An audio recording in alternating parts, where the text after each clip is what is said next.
Before the review starts, I wanted to inform you that this video wasn't even supposed to happen to begin with, as the plan was to take a few weeks off in order to prepare for an upcoming exam. However, I was studying late one Sunday night when I was hit by a bolt of lightning, and it said to me, "Yo," and I said, "Ah!" "Listen, Mr. L35, I'm your #1 fan, and if you don't upload within the next hour, I'm going to So without further ado, here is the product of 60 minutes of intense labor fueled by a burning fear for my life.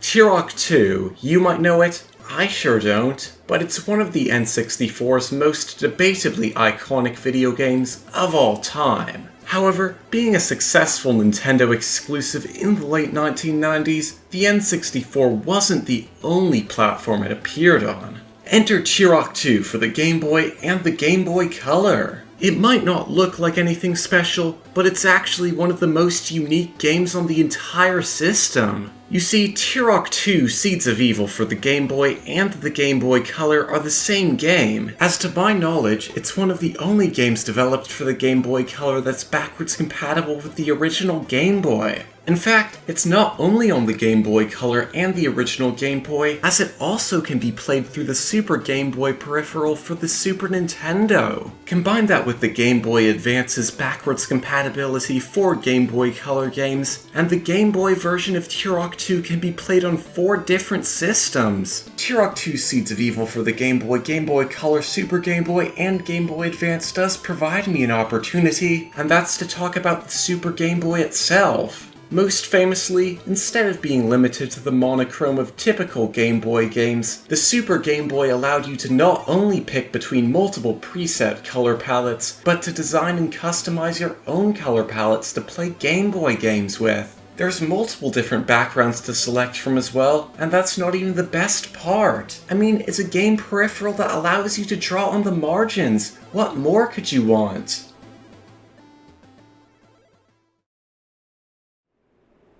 Yeah, this wasn't very well thought out.